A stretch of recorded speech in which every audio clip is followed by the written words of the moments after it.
본 방송에서 제공하는 투자 정보는 투자 판단에 대한 조언입니다. 방송에서 제공하는 주식의 가치, 가격 상승 및 하락에 대해서는 방송사에서 보장하지 않습니다.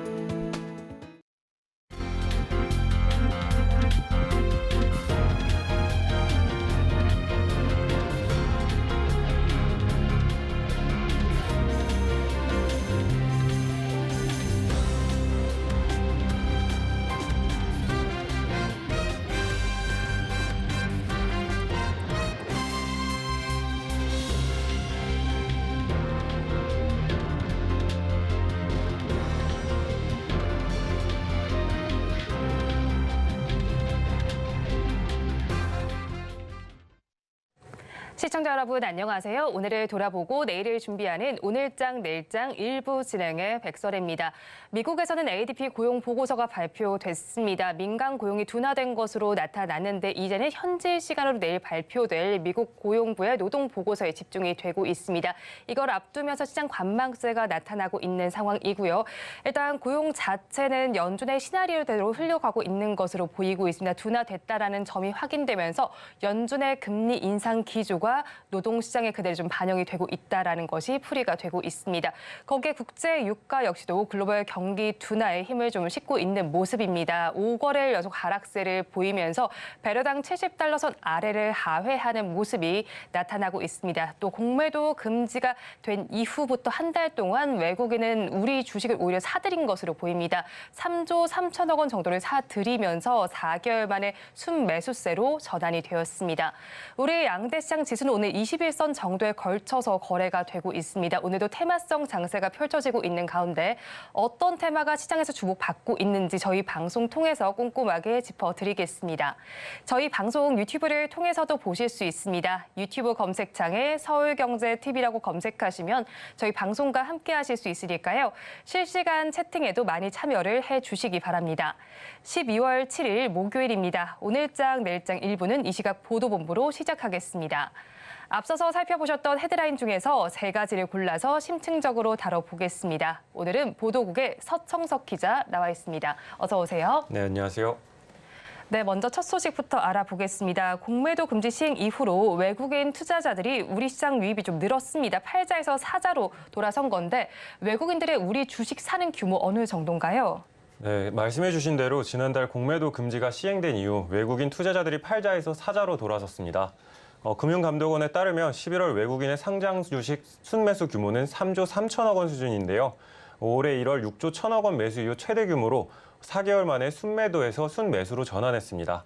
외국인은 유가증권 시장에서 2조 3,510억 원, 코스닥 시장에서 9,490억 원을 순매수했습니다. 국가별로는 영국, 미국 등이 순매수했고 버뮤다, 룩셈부르크 등은 순매도했습니다. 그러면 외국인의 상장 주식 보유 잔액은 어떻게 변했나요? 네, 외국인의 상장 주식 보유 잔액은 지난달 말 기준으로 692조 2천억 원으로 전체 시가총액의 26.9%를 차지해서 직전 달보다 67조 5천억 원가량이 늘었는데요. 이와 함께 채권 시장에서도 외국인은 상장 채권을 2조 3천억 원을 순투자했고 5조 3,010억 원을 순매수하고 또 3조 1,400억 원을 만기 상환받았습니다. 종류별로는 국채 2조 3천억 원 순투자, 회사채는 650억 원 순회수했습니다. 다음 소식입니다. 삼성 SDI가 꿈의 배터리로 불리는 차세대 배터리 사업에 속도를 가하고 있습니다. 구체적으로 어떤 내용인가요? 네, 삼성 SDI가 전고체 배터리 사업화 추진팀을 신설하는 등 전고체 배터리 사업에 속도를 내고 있습니다. 팀 신설을 통해서 차세대 배터리 분야에서 초격차 기술 경쟁력 확보, 또 기술 리더십을 확고히 하는 것으로 풀이됩니다. 지난 4일 삼성 SDI는 최윤호 사장의 3대 경영 방침에 따라서 정기 조직 개편을 단행했는데요. 이번 개편에서 ASB 사업화 추진팀을 신설했습니다. ABS 사업화 추진팀은 중대형 전지사업분의 직속 조직으로 전고체 배터리 사업의 본격적인 추진을 위해 꾸려졌습니다. 네, 전고체 배터리 이른바 꿈의 배터리로 불리고 있는데 정확히 어떤 개념이죠? 네, 전고체 배터리는 양극과 음극 사이에서 이온을 전달하는 전해질을 기존 액체에서 고체로 대체해서 안정성과 성능 면에서 진일보한 차세대 배터리입니다. 특히 기존 리튬이온 배터리보다 에너지 밀도가 높고 화재나 폭발 위험성이 작다는 장점에 꿈의 배터리로 불리고 있는데요. 삼성 SDI는 ASB 사업화 추진팀 신설을 통해서 그동안 축적해온 기술력을 바탕으로 현재 진행되는 프로젝트의 속도를 내고 또 전고체 배터리 상용화 시점을 앞당기겠다는 계획을 내세우고 있습니다. 마지막 소식 살펴보겠습니다. 김치 냉장고 딤체 브랜드로 유명한 위니아가 지난 10월 회생 절차를 신청하면서 업계에 충격을 줬습니다. 지난달 딤체 신제품 생산에 돌입하면서 기업 회생 절차를 통한 정상화에 나서고 있다고요? 네, 그렇습니다. 지난 10월 기업 회생 절차를 신청한 위니아가 지난달 딤체 생산 공장의 재가동을 완료하고 2024년형 딤체 신제품을 생산에 돌입했습니다. 이와 함께 위니아는 생산 공장 재가동으로 제품 생산에 총력을 기울이면서 위기 극복을 위해서 광주광역시와 긴밀한 협력 관계도 유지하고 있는데요.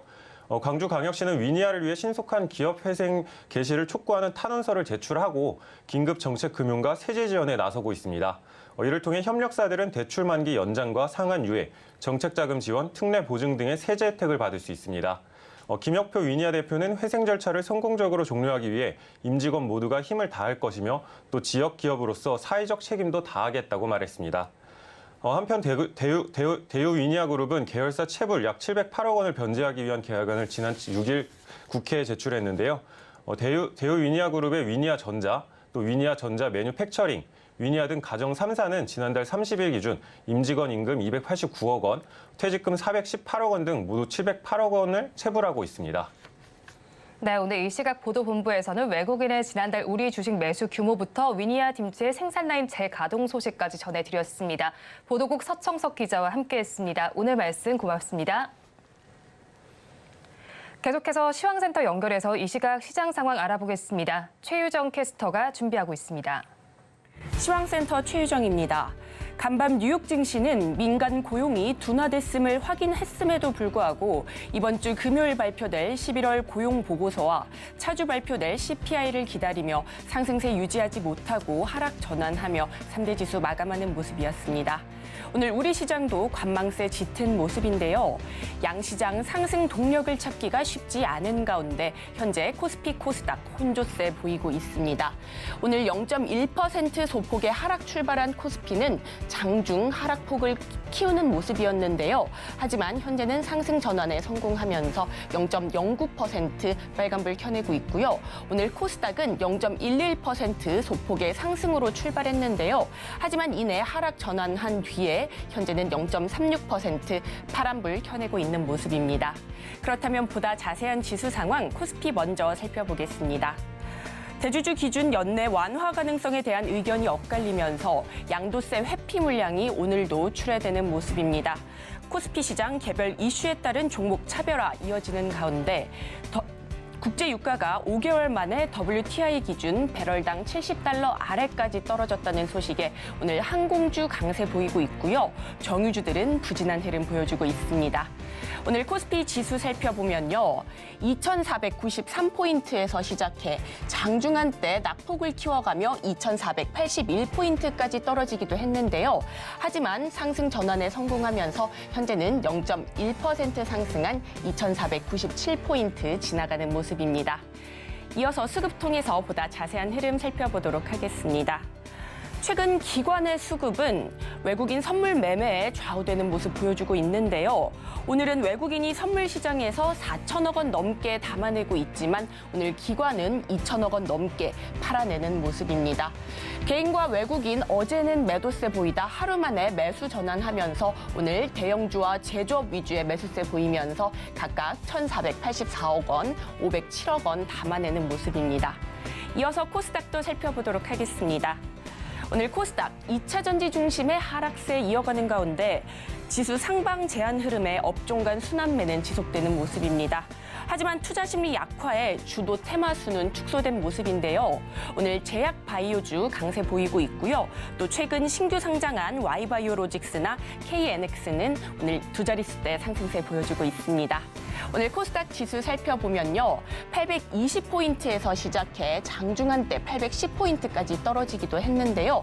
하지만 현재는 낙폭을 서서히 줄여가면서 0.38% 빠진 816포인트 지나가는 모습입니다.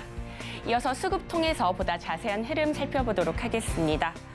오늘 개인만이 매수 우위 보여주면서 지수 방어에 나선 모습인데요. 오늘 개인은 IT 종합과 제조업 위주의 매수세 보이면서 현재 1,800억 원 넘게 담아내고 있고요. 오늘 기관과 외국인 동반 매도세 보여주고 있습니다. 오늘 기관은 130억 원 넘게 팔아내고 있고요. 외국인은 1,400억 원 넘게 매도세 보이고 있습니다. 이어서 섹터별 흐름도 살펴보도록 하겠습니다. 먼저 상승하는 섹터 마이코플라즈마 폐렴 관련주입니다. 최근 중국발 마이코플라즈마 폐렴균 확산이 국내 학생들에게도 전해지고 있습니다. 이를 막기 위해 교육당국은 의심 증상 발생 시 등교 중지를 권고하기로 했는데요.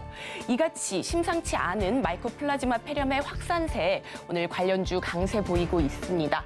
오늘 엑세스바이오 현재 1% 넘는 강세 보이고 있고요. 국제약품이 강합니다.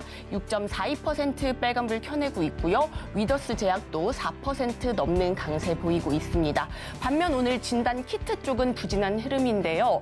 오늘 휴마시스나 수젠텍 그리고 인트론바이오는 부진한 흐름 보여주고 있습니다. 오늘 마이코플라즈마 폐렴 관해서는 이어지는 코너에서 더 자세히 다뤄볼 예정이니까요. 계속해서 많은 시청 부탁드리겠습니다. 이어서 하락하는 섹터도 살펴보도록 하겠습니다. 하락하는 섹터 양자 암호 관련주입니다. IBM이 양자 컴퓨터를 공개하면서 강세 보였던 양자 암호 관련주 어제까지도 강했는데요. 하지만 오늘은 차익 매물이 출회되는 모습입니다. 관련주 살펴보도록 하겠습니다. 오늘 엑스게이트 어제는 3% 강세로 장을 마쳤는데요. 오늘은 6% 가까운 하락세 보이면서 5,730원에 거래되고 있습니다. 이어서는 ALT도 약합니다. 현재 4% 넘게 빠지면서 21,350원에 거래되는 모습입니다. 이상 오늘장 시황 살펴봤습니다. 남은 오후장도 저희와 함께 하시면서 현명한 투자 전략 세워가시기 바라겠습니다. 이상 시황센터 최유정이었습니다.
시시각각 변하는 시장의 이슈와 주가의 변동성에 투자 전략을 업데이트해보는 시간입니다. 오늘은 나도투자연구소의 이재규 본부장 나와 있습니다. 어서 오세요.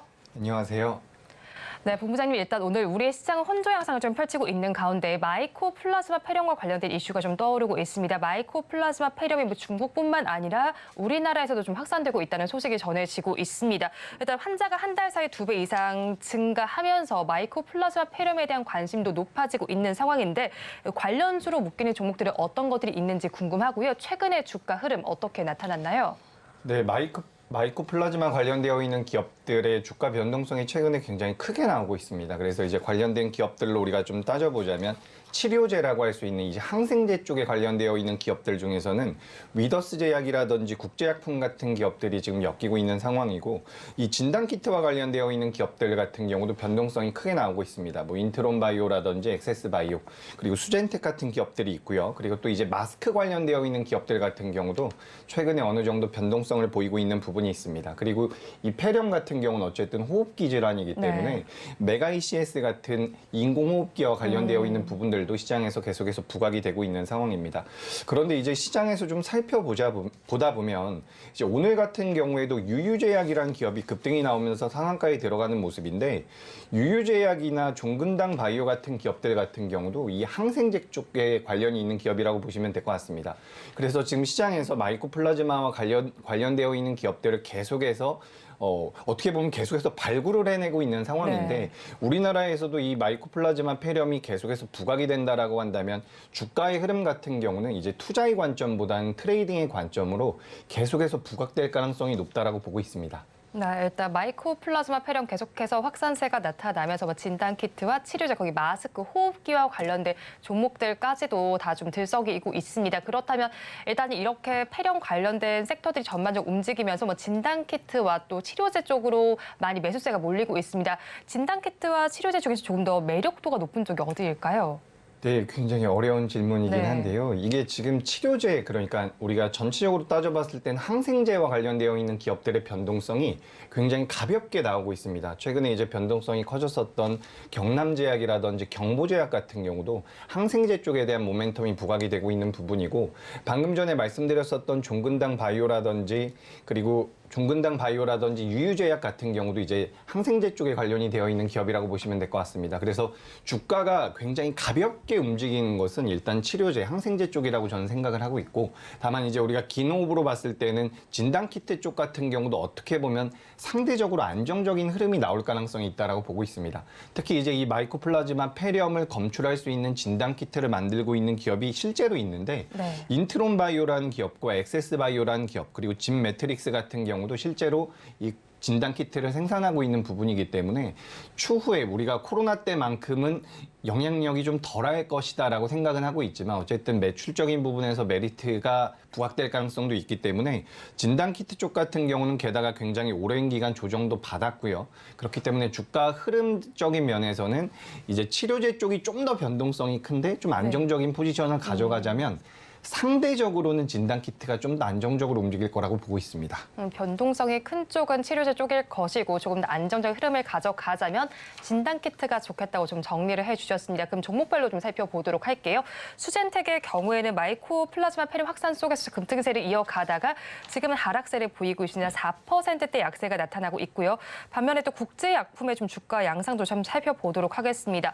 그래도 이제 다시 또 급락했다가 좀 살짝 좀 오름세가 나타나고 있는데 그래도 오늘 고가 부근까지는 다시 올라가지 못하고 있습니다. 5%대 강세가 나타나고 있어요. 그렇다면 마이코플라즈마 폐렴과 관련된 종목을 좀 접근할 때 사실 변동성이 좀 심한 상황인데 신약 모멘텀까지 더해서 조금 추세적으로 안정적으로 가져갈 만한 종목들은 어떤 것들이 있을까요? 네, 일단 지금 말씀하셨던 것처럼 지금 수젠텍이라는 기업 같은 경우는 진단키트와 관련이 되어 있고요. 그리고 국제약품 같은 경우는 우리가 이제 치료제 쪽으로 엮여 있어서 변동성이 나오고 있는 기업인데 제가 생각을 했을 때는 우리가 지금 이렇게 마이코플라즈마와 관련되어 있어서 변동성을 보이는 기업들 같은 경우에는 현재 시장에서 테마주로서 접근하고 있는 측면이 훨씬 더 크다라고 보고 있습니다.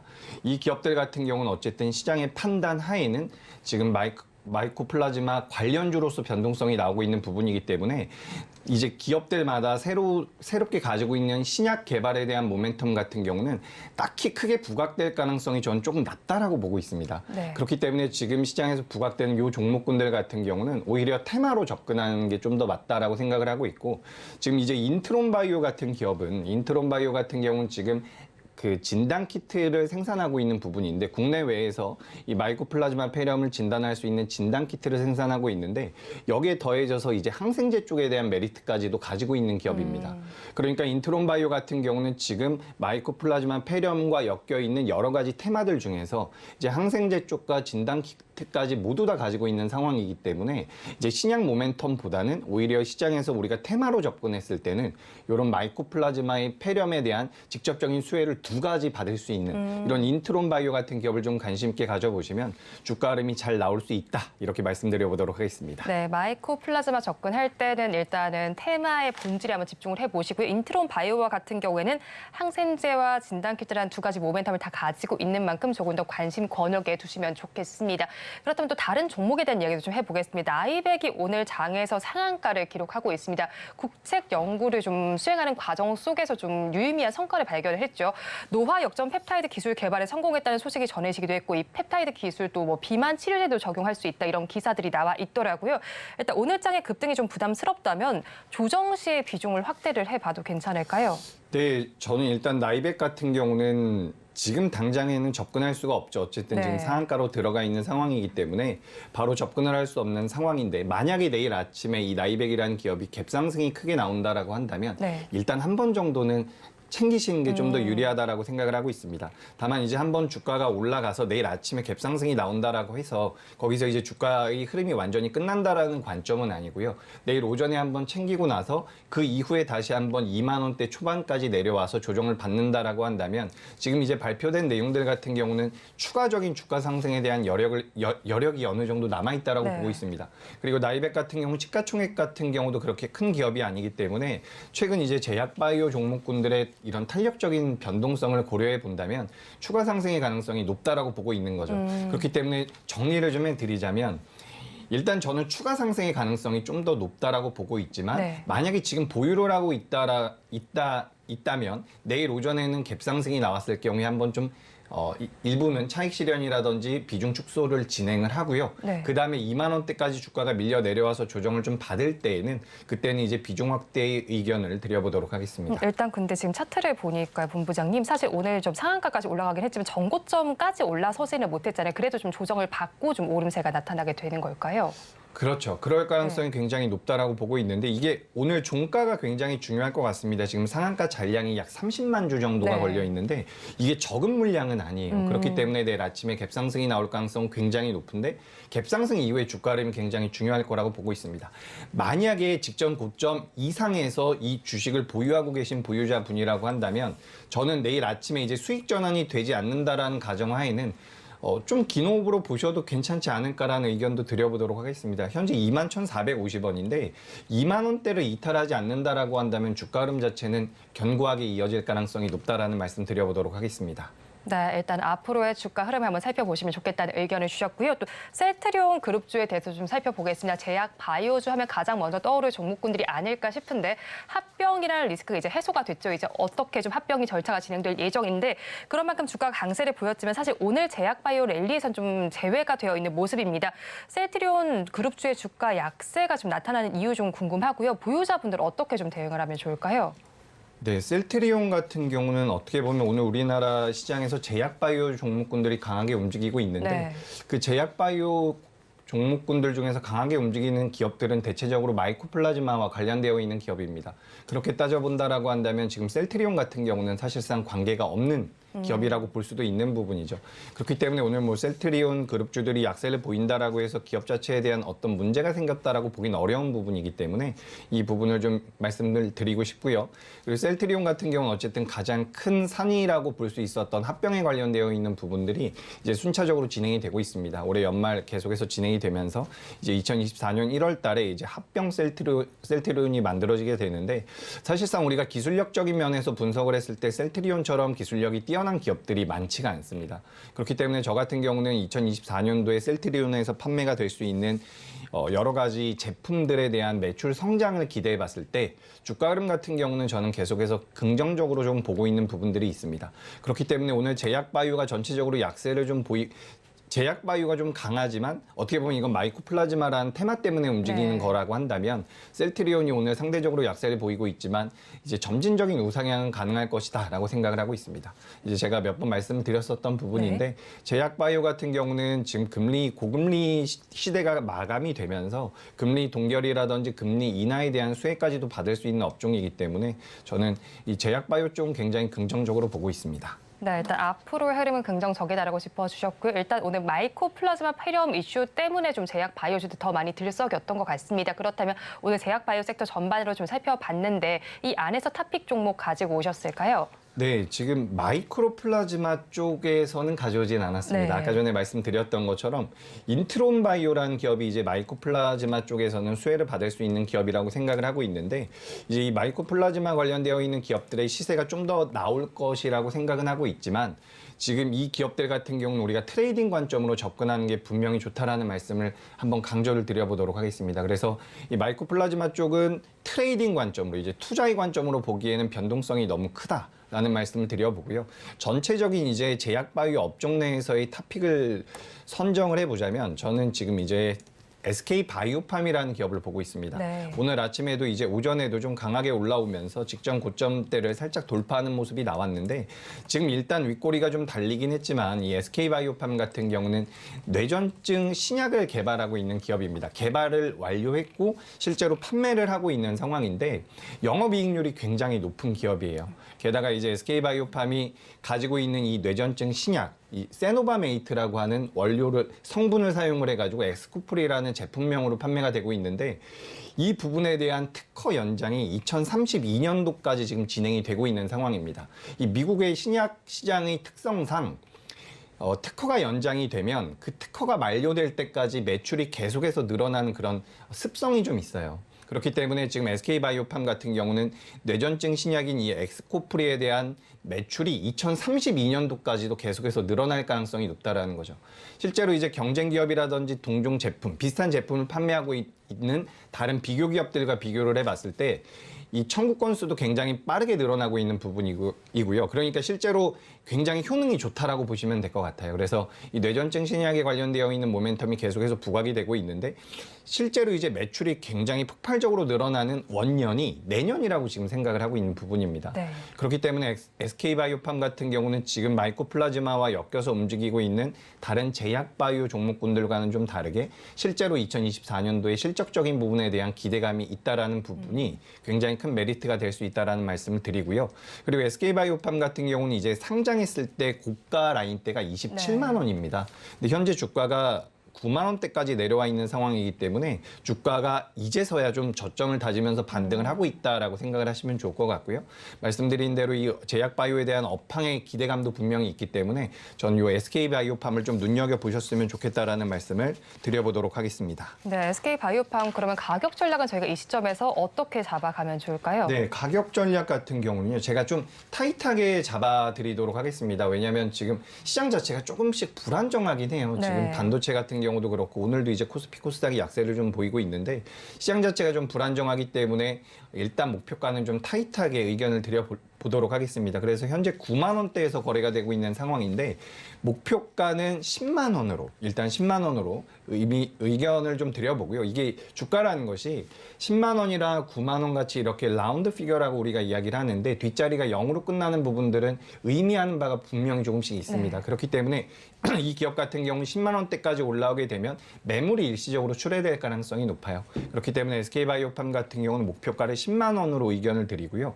손절가 같은 경우는 8만 원으로 의견을 드려보도록 하겠습니다. 손절가인 8만 원대를 이탈하게 된다면 기술적으로 좀 꺾일 가능성도 높기 때문에 대응을 반드시 하셔야 된다는 말씀 드리고요. 지금 SK바이오팜이 오늘도 거래대금이 전일 대비해서 150% 정도 나오고 있는 상황인데, 네. 추세적으로 우상향이 이어질 가능성이 굉장히 높습니다. 여기 이제 테마까지 붙어주면 좋겠지만 실질적인 실적 베이스를 기준으로 해서 종목을 선별해 봤을 때 가장 유리하다라고 생각을 하니까 이 SK바이오팜 눈여겨보시면 도움이 될 것 같습니다. 네, 탑픽 종목으로 SK바이오팜 짚어주셨습니다. 지금까지 나도투자연구소의 이재규 본부장과 함께했습니다. 오늘 말씀 고맙습니다. 고맙습니다.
마켓 리더의 시선으로 글로벌 경제와 산업 트렌드를 체크하고 이걸 수익으로 연결해보는 시간, 고수의 선택 시간입니다. 오늘은 윤석천 경제평론가와 함께합니다. 어서 오세요. 네, 안녕하십니까. 평론가님과 이야기 나눠볼 주제 화면을 통해서 살펴보겠습니다. 오늘의 주제입니다. 내년 미국 증시 갈팡질팡하고 있습니다. 낙관론과 비관론이 혼재하고 있는 상황인데 향방은 어떨지 자세한 내용 한번 다뤄보겠습니다. 연말 증시 산타랠리를 기대하는가 싶더니 사실 지금은 낙관론과 비관론이 혼재하고 있는 모습이 나타나고 있습니다. 이런 상황 속에서 투자자들은 내년 증시 방향성 탐색에 분주한 상황인데 월가에서 내년 미국 증시를 보는 시각에 온도차가 좀 확연히 존재하고 있습니다. 일단 내년 미국 증시를 향한 월가의 시각부터 좀 하나씩 분석해 본다면 어떨까요, 평론가님? 왜 이렇게 왈가와 왈부가 많으냐. 네. 사실 시장은 언제나 뭐 긍정론과 비관론이 항상 혼자하는 편이지만 이번엔 좀 심한 상황이죠. 이게 그런 이유가 나름대로 있겠죠. 왜 그러냐면 11월 달에 굉장히 강한 상승세를 보여줬지 않습니까? 산타랠리가 좀 일찍 네. 왔다는 얘기들도 있는 거고요. 그러니까 시장은 약간 좀 그 열기를 갖다가 식힐 시간이 필요하다. 그다음에 이제 12일에서 13일 사이에 열리는 FOMC 회의에 이제 촉각을 곤두세우고 있는 거니까 사실은 박스권에 갇혀서 거의 움직이지 않는 형국이죠. 사실 뭐 어느 한 방향으로 시장이 방향을 잡았다라고 한다면은 네. 뭐 긍정론이 우세하든 부정론이 우세하든 한쪽 방향으로 방향을 잡을 텐데 네. 사실 박스권에 있으니까 여러 가지 의견들이 일단 팽배한 상황입니다. 일단 뭐 긍정론을 갖다가 살펴보게 되면 이제 뱅크 오브 아메리카가 좀 대표적인 것 같아요. 네. 일단은 계절적 요인들을 굉장히 강하게 주장을 하고 있습니다. 뱅크 오브 아메리카 같은 경우는. 12월 달은 원래 좋은 달이다. 네. 그러니까 1936년 이래 사실 S&P 500 지수 같은 경우는 한 78% 정도 상승률을 갖고 있다. 11월 달에 좋았어도 12월 달에는 계속 좋았다. 네. 그 확률은 한 3분의 2 정도 된다. 그다음에 지정학적 위험도 어느 정도 감소하지 않았느냐라는 주장을 피고 있는 거고요. 또 이제 뱅크 오브 아메리카 같은 경우도 굉장히 좋은 전망들을 내놓고 있습니다. 특히 내년 증시 전망에 대해서는. 왜 그러냐면 인플레이션은 지금 둔화가 되고 있다. 그다음에 미국 경제는 굉장히 견조한 편이고 연착륙의 가능성이 굉장히 높다라고 얘기를 하고 있습니다. 설사 경기 침체가 온다고 하더라도 어느 정도 주가는 방어할 수 있을 것이다. 네. 그런데 만약 경기 침체가 오지 않는다라고 하게 되면은 내년에 한 19%의 성장이 예상된다. 굉장한 긍정론이죠. 반면에 이제 부정적인 의견들도 있습니다. 캐나다의 이제 리서치 회사죠. BCA 리서치 같은 경우가 굉장히 부정적인 어떤 그 의견의 대표 주자라고 얘기할 수가 있을 텐데 내년에 경기 침체가 시작이 되면 이제 그 가정이 하나 있는 거예요. 내년에 네. 경기 침체가 시작이 된다면은 2008년의 금융 이후보다도 훨씬 더한 폭락 장세가 예상이 된다. 만약에 그 경기 침체를 피하려고 가령 연준이 신속하게 금리를 내린다고 하게 되면은 어느 정도 그거는 방어할 수 있을 것이다. 그렇지만 그럴 가능성이 있느냐 하는 거에 의문을 표시하고 있는 거죠. 가령 연준 같은 경우는 경기 침체가 굉장히 임박을 했다거나 아니면 인플레이션이 완전히 잡혔다고 판단될 때야 비로소 금리를 인하할 것이다. 따라서 내년에 그 연준이 이제 아까 뒤에서 설명하겠지만 보통 우리가 보험성 금리 인하라고 보통 얘기를 해요. 네. 인슈어런스 컷을 갖다가 하지 않으면은 시장은 폭락할 가능성이 있다라고 얘기를 하고 있는 거고요. JP 모건 체이스 같은 경우도 그런 식의 논리를 펴고 있습니다. 일단 주식은 현재 상황에서 고평가되어 있다. 그다음에 고금리로 인해서 소비 둔화가 예상이 되고 있는 거고요. 뭐 지정학적 위험이 증가하고 있기 때문에 내년에 그 시장이 좋을 리는 없다. 반면에 이제 중립적인 것들도 있습니다. 골드만삭스라든지 모건 스탠리 같은 경우죠. 네. 박스권에서 움직일 가능성이 높고 약간 상승하더라도 약간 상승할 것이다. 그러니까 뭐 약보합세 아니면 강보합세 정도, 네. 그가 보합세 정도를 갖다가 예상하고 있는 것 같아요. 뭐 시장에는 이렇게 아주 다양한 의견들이 존재하는 거죠. 예, 네. 원래 그렇죠. 그렇습니다. 일단 뭐 예. 낙관론과 비관론도 있고 중립적인 시각도 있는데 그 월가에서 나온 여러 가지 시각 중에서 네. 평론가님의 시각과 좀 비슷하다는 쪽은 어디였을까요?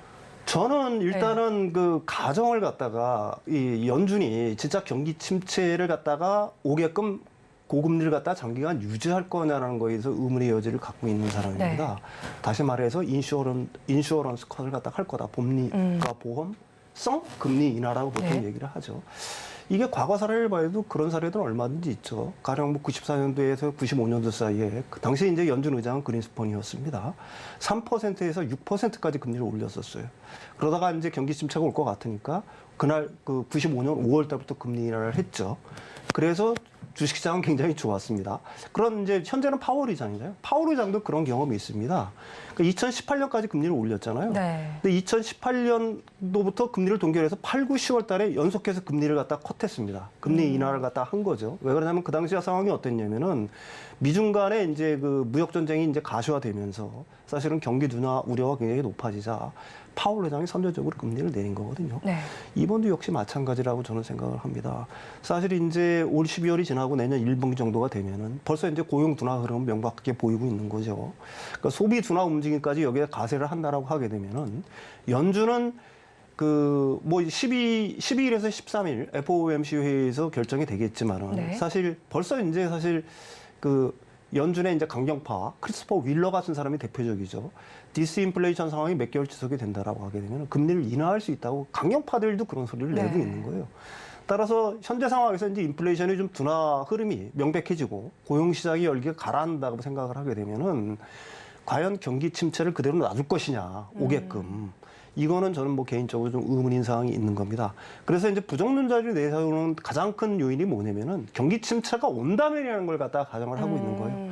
근데 연준이 경기 침체를 갖다가 오게끔 놔둘 거냐, 그걸 막을 수단이 없느냐가 우리가 굉장히 중요한 관건이지 않습니까? 제가 생각하기에는 연준은 충분히 그럴 힘이 있다. 단지 이제 그러려고 하면은 그 인플레이션 둔화 움직임이 지금보다 좀 약간 좀 가시화돼야 될 거고요. 네. 고용 시장의 어떤 둔화가 지금보다 훨씬 더 눈에 띄어야 되겠죠. 그렇게 된다라고 생각하면 좀 더 이른 시기에 사실은 금리 인하를 실시할 수가 있는 거고요. 그렇다면 주식시장은 내년 1분기, 2분기를 갖다가 잘 견딜 수가 있을 거고 3분기 이후에는 다시 좀 큰 반등을 할 수 있다.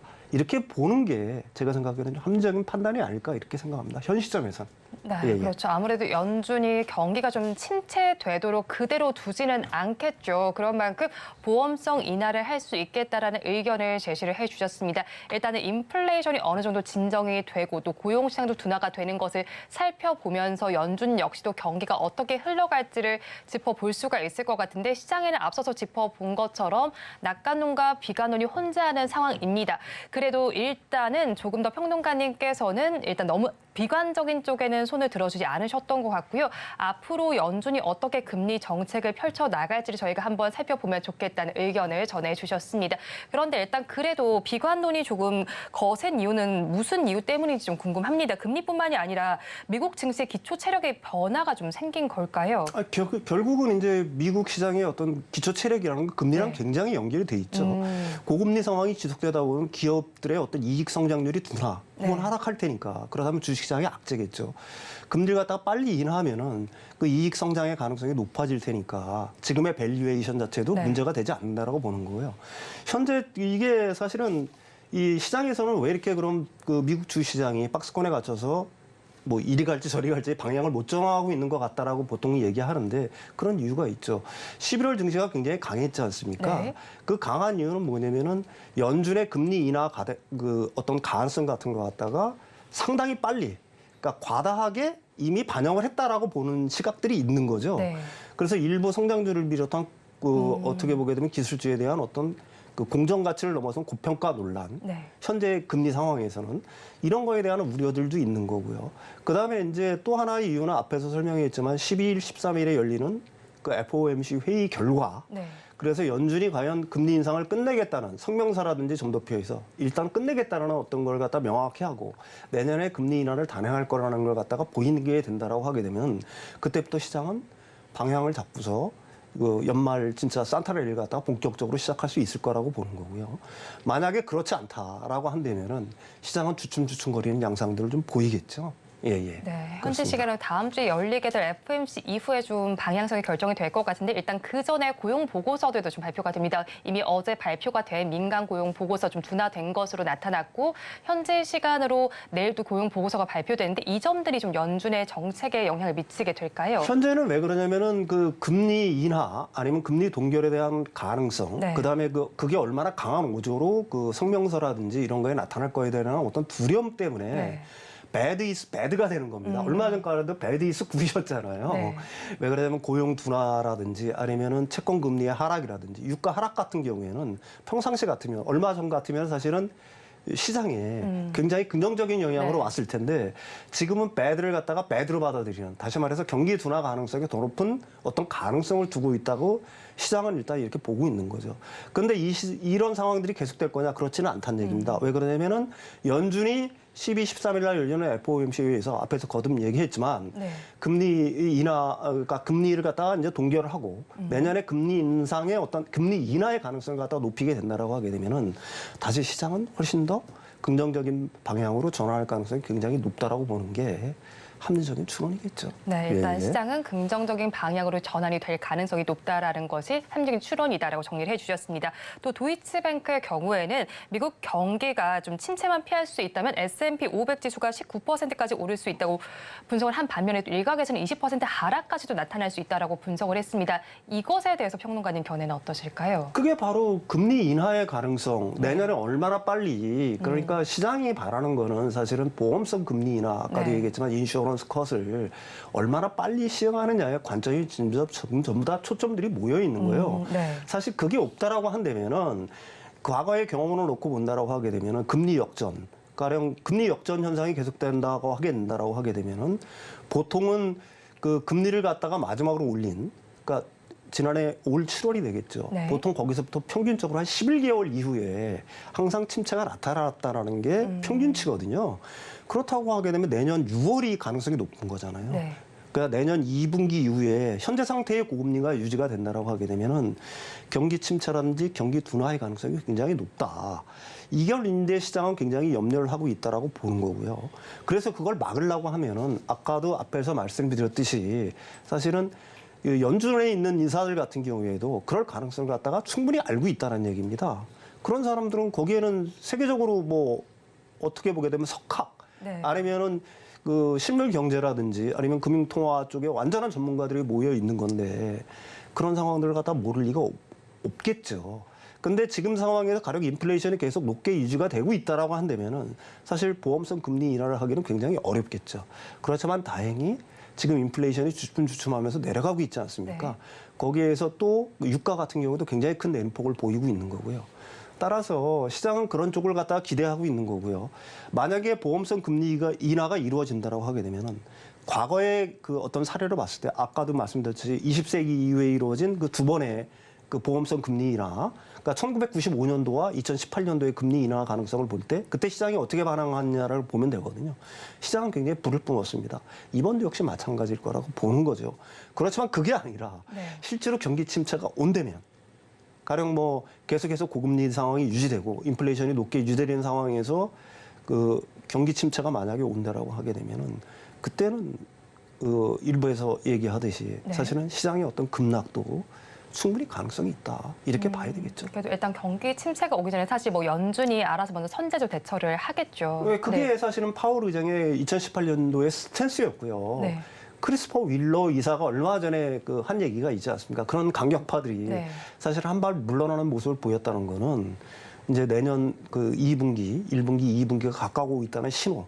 다행히 그리고 인플레이션이 잡혀나가고 있다는 어떤 신호들이 사실은 연준의 그 금리 인하 가능성 좀 빠른 시장의 기대보다는 아니면 시장의 기대에 어울리는 네. 그런 어떤 금리 인하의 가능성이 상당히 높아지고 있다. 이렇게 봐야 될 것 같아요. 네, 예, 예. 금리 인하 시기도 좀 당겨질 가능성도 있어 네네. 보입니다. 그런데 이제 미국 증시와 비교했을 때 우리 증시를 두고는 낙관론이 조금 더 우세한 상황입니다. 네네. 고드만삭스의 경우에는 미국 증시가 지나치게 낙관하고 있다고 말을 하면서도 우리 증시의 경우에는 내년에 코스피 기준 2,800선 돌파의 가능성도 제기를 하고 있거든요. 수출 네. 기조가 회복되면서 이렇게 좀 판단을 한 거였을까요? 이렇게 봐야죠. 사실은 미국 경제 같은 경우에는 경기 사이클상 네. 이제 둔화 국면으로 들어가는 거지 않습니까? 반대로 한국 같은 경우는 반대죠. 완전히 저점을 통과해서 회복 국면으로 서서히 진입을 하고 있다라고 봐야 되는 거거든요. 그게 이제 수출 통계에서 명확하게 보여지고 있는 거죠. 네. 뭐 수출 같은 경우에는 지난 10월에 플러스로 돌아섰고요. 그게 13개월 만인가요? 그 다음에 이제 그 11월 같은 경우는 한 7.8% YOY로 상승을 했으니까 이게 22년 7월 이후 처음입니다. 네. 그 다음에 반도체 같은 경우도 11월 달 같은 경우 12.9%가 늘었으니까요. 이게 16개월 만인가? 아마 네. 그럴 거예요. 그러다 보니까 사실 우리나라 어떤 수출의 어떤 그 굉장히 큰 역할을 하는 반도체 부분이 플러스로 돌아섰고 수출도 사실은 플러스로 돌아선 거고요. 사실 이런 기조는 내년에도 유지가 될 거다. 그래서 평균적으로 뭐 사람에 따라 다르지만은 어떤 사람은 한 5% 이상 올해보다 내년에는 네. 그다음에 어떤 사람은 한 10%까지 상승할 거라고 보는 시각들이 굉장히 많아요. 그러니까 우리나라 주식시장 같은 경우는 사실 수출하고 굉장히 큰 밀접한 연관관계가 있다라고 얘기할 수가 있는 거죠. 그다음에 제가 계속 말씀드리지만 그 선행지수 순환 변동치 통계청에서 얘기하는 거 그게 10월 달까지 계속 상승 국면을 이어나가고 있는 거고요. 골드만삭스 같은 경우는 우리나라 실질 GDP를 갖다가 내년에 한 2.3% 정도 성장할 거라고 보고 있는 거예요. 올해 뭐 한 1.4% 정도 네. 내외니까 많이 상승을 하는 거고 거기에 또 이제 원화 강세, 그다음에 경상수지 흑자가 지속되면서 사실은 우리나라 경기에서 지금 가장 큰 문제가 당면한 문제가 PF 대출 문제잖아요. 그 부분도 어느 정도 좀 해결이 돼 나갈 거다. 그래서 만약에 원화가 안정되고 인플레이션이 좀 잡혀나간다라고 하게 되면 한은 역시 내년 2분기 정도에는 금리 인하를 시작할 수 있을 거다. 그렇게 된다라고 하게 되면은 기업들의 이익이 좋아지니까 내년에 한국 시장은 생각보다 훨씬 좋아질 수가 있다. 뭐 이렇게 이제 골드만삭스에서는 분석을 하고 있는 거고요. 저도 그 의견은 이제 동감을 합니다. 다만 이제 한 가지 문제는 뭐냐면 아까도 말씀드렸듯이 만약에 연준이 금리 인상 기조를 갖다가 계속 유지를 해서 네. 그러니까 더 오랫동안 이런 고금리를 유지를 해서 경기 침체가 온다라고 하게 되면은 우리나라 한국 시장도 거기에는 일정 부분 영향을 받을 수가 있겠죠. 그렇지만은 그 미국의 경기 둔화가 온다고 하더라도 뭐 경기 둔화는 어떻게 보면은 보험성 금리 인하를 한다고 하더라도 피할 수는 없겠죠. 올해 같은 경우에 워낙 미국의 경기가 좋았으니까요. 그래서 미국 시장 어떤 주식 시장이 약간 좀 흔들흔들한다고 하더라도 한국 주식 시장은 그거에 반해서 반대로 골드만삭스가 예측한 것처럼 더 큰 퍼포먼스를 좀 보여줄 수 있다. 이런 게 사실은 지금 현재 상황에서는 네. 굉장히 제가 생각하기에는 합리적인 어떤 추론이다 이렇게 생각을 합니다. 네, 그래도 네. 우리 증시 박스권을 그리고 있는 와중에 좀 긍정적인 이야기가 아닌가 싶습니다. 그리고 또 우리나라 대표적인 효자 산업으로 자리매김한 2차 전지주의 경우도 좀 살펴보겠습니다.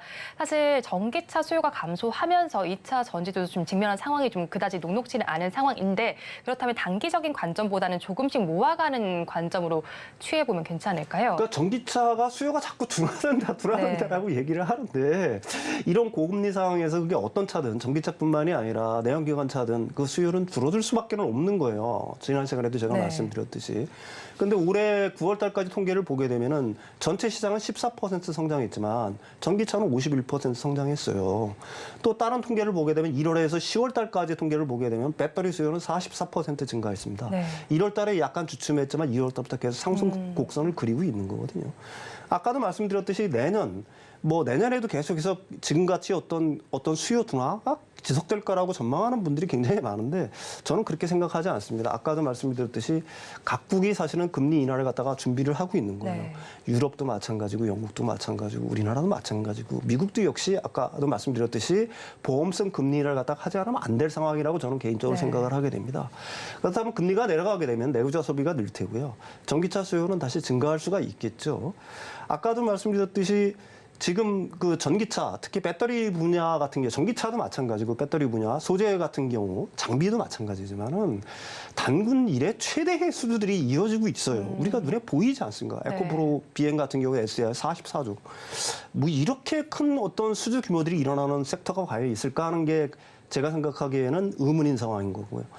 전동화는 계속 진행이 될 수밖에 없는 거고요. 전기차 수요는 계속해서 늘어날 수밖에 없다. 특히 25년, 26년까지는 더욱 그렇다라고 보는 게 합리적인 추론일 거예요. 네. 그래서 제가 계속해서 이제 아까도 바깥에서 잠깐 그런 얘기를 했는데 네. 전기차 부분을 유독 강조한다. 배터리 네. 부분을 유독 강조한다라고 하는데 바로 그런 이유에서 하는 거고요. 그렇다고 한다면은 사실은 트레이딩 하는 분이 아니라고 한다면은 개인 투자자가 접근할 수 있는 거는 조정시마다 조금씩 살아가는 게 사실은 수익률을 갖다가 극대화할 수 있는 방법이 아닌가 이렇게 생각을 합니다. 네, 2차 전지도 조정이 나올 때마다 사 모아가면 좋겠다는 의견 주셨습니다. 지금까지 윤석천 경제평론가와 함께했습니다. 오늘 말씀 고맙습니다. 오늘장 내일장 일부에서 전해드린 내용 정리해서 보여드리겠습니다. 화면으로 확인해 보시죠. 오늘장 내일장 일부의 핵심입니다. 오늘 마이코플라즈마 폐렴과 관련된 이야기를 나눠봤습니다. 치료제보다는 진단키트와 관련된 종목에 관심을 가져보자라고 정리를 해주셨고요. 탑픽 종목은 SK바이오팜 짚어주셨습니다. 뇌전증 분야의 선두 주자인 만큼 관심을 가져보시기 바랍니다. 그리고 마지막으로 2차 전지 빅뱅 폭발 시기로 2025년과 2026년 짚어주셨습니다. 염두에 두시기 바랍니다. 본 방송에서 제공하는 정보는 투자 판단에 대한 조언일 뿐 해당 주식의 가치와 수익률을 보장하지는 않습니다. 아울러 서울경제TV와 서울경제신문은 당사의 브랜드입니다. 최근 당사를 사칭하는 피해 사례가 늘어나는 만큼 각별히 주의해 주시기 바랍니다. 오늘장 내일장 1부에서 준비한 순서는 여기까지입니다. 저희는 잠시 후 2부로 돌아오겠습니다.